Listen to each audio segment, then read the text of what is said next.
I compiled everything: financial motive, access opportunity, timeline inconsistencies, staff testimonies, chemical analysis. I presented it to the police. They nodded, then said, "It's circumstantial." Sir, so was your law degree. I did what lawyers do when institutions fail. I went public, carefully, legally, brutally.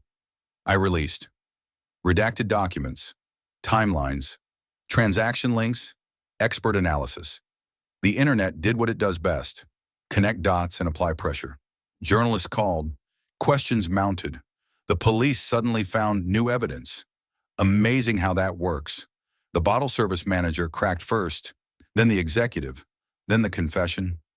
Turns out guilt doesn't age well under public scrutiny. Amina cried, screamed, slept, breathed again. Justice didn't bring Khalid back, but it made sure his death wasn't convenient. I didn't solve the murder because I'm extraordinary. I solved it because I wasn't intimidated. I didn't accept no evidence, and I refused to let power rewrite truth. Also because I'm extremely annoying when ignored. The email came 2 weeks after the arrest. The CEO behind Khalid's contract reached out. Let me start by saying this clearly. I was not looking for love. I was tired, emotionally bruised, running on caffeine, grief-adjacent adrenaline, and unresolved anger at institutions. Love was not on the schedule. Then life said, okay, but what if chaos? Subject line, following up, Khalid.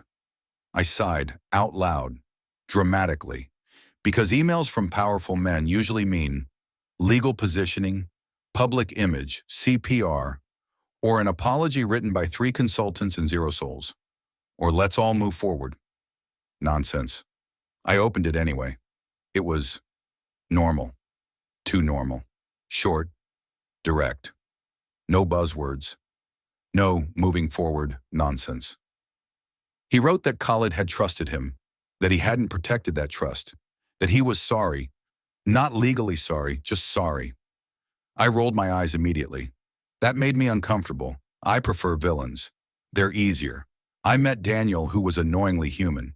I showed up armored, emotionally, professionally, sarcastically, I expected.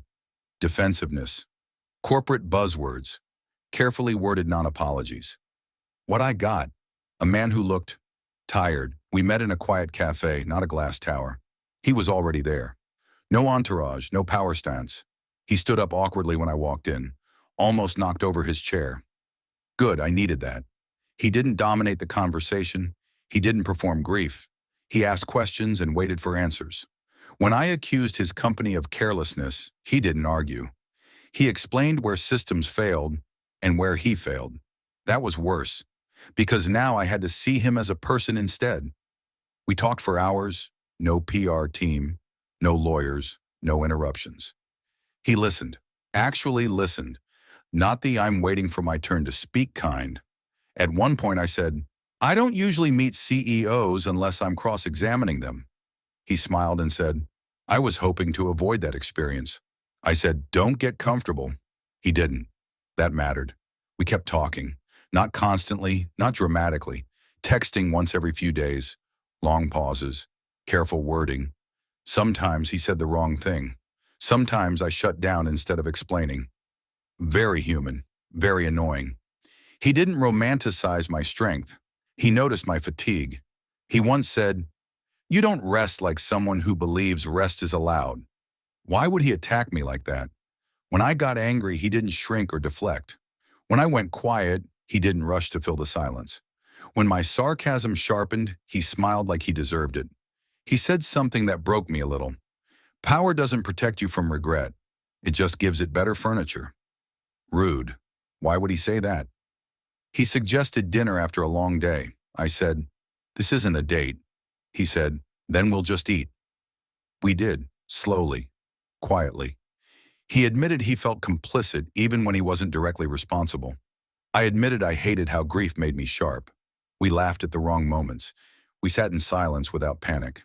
That's when I knew this wasn't pretend. Here's how I knew I was in danger.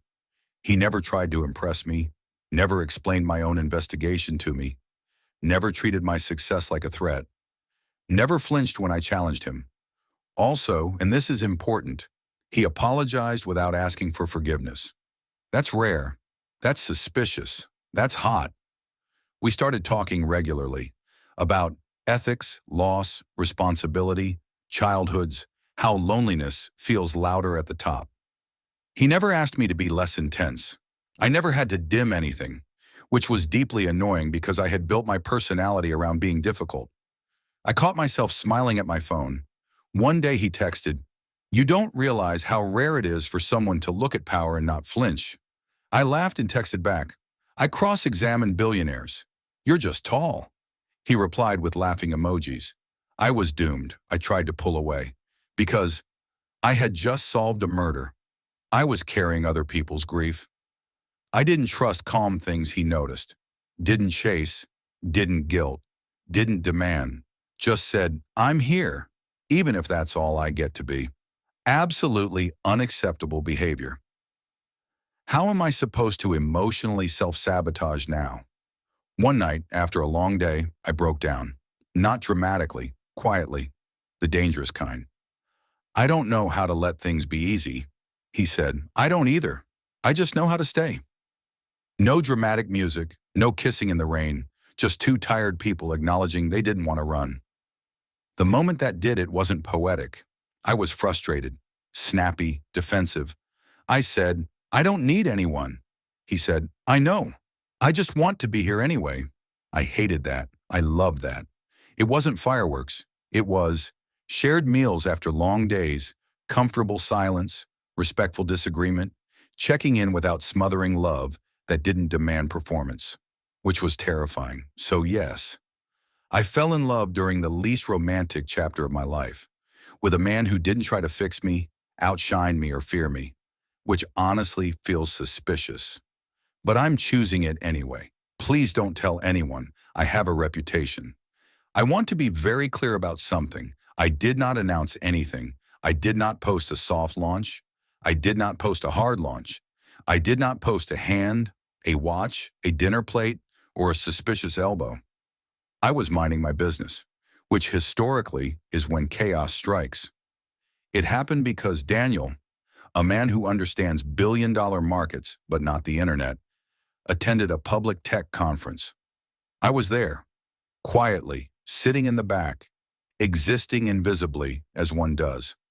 At the end of the event, he walked over, leaned down, and kissed my forehead. Not performative, not dramatic, just familiar. A journalist saw it. The rest is violence. By the time I got home, my phone was vibrating like it was trying to escape. Notifications, messages, tags, missed calls. Someone had posted a photo with the caption, "Is this the lawyer who took down Titan Corp? Dating the CEO of Redacted?" Oh no. Within minutes, Twitter threads appeared. Instagram detectives zoomed into my face. TikTok theorists connected dots that did not exist. Headlines evolved in real time. Power couple? Conflict of interest? She solves murders and dates millionaires? One man tweeted, "So this is how women really win." Sir, I won with documents. I stared at my phone in silence. Then I laughed. Then I laughed harder. Then I texted Daniel. Me. "Did you know we're a global headline now?" Him. "I suspected when my mother called." Me. "Your mother?" Him. "She said you look serious. She likes you." I closed my phone and lay on the floor. And then Amina found out, not through me. Of course not. Amina found out the way all best friends find out life-altering news. Through a screenshot. She called me immediately. I answered cautiously.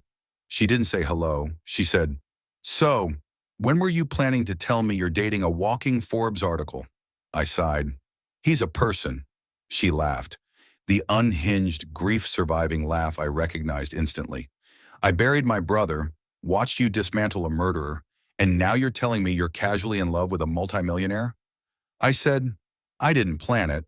She said, "None of us plan these things." But wow, wow. Later that night, my best friend came to interrogate me. Sat on my couch, looked around my apartment, looked at me. then said, "Does he respect you?" "Yes." "Does he listen when you speak?" "Yes." "Does he fear you just a little?" I smiled. "Yes." She nodded, satisfied, then added, "Okay, I approve. But if he ever hurts you, I know people." That was love. Amina, being Amina, handled the internet better than I did. She posted one story, just one, black background, white text. "So what if my best friend wants a soft life after solving crimes and court cases? Mind your business." It went viral. People laughed. People argued. People absolutely did not mind their business. I asked Daniel if the attention bothered him. He said, "I've been written about my entire adult life. I just didn't expect them to be this wrong about you." I asked what he meant. He said, "They think you're here because of me." I smiled and said, "They always think that." He nodded. "Their mistake." That almost ruined me. Where it landed. The internet moved on as it always does. Amina kept teasing me. Daniel kept being steady. I kept being sarcastic. And somehow quietly, without permission, I was happy, which is still the most suspicious part of this entire story. Thank you for watching. Please subscribe.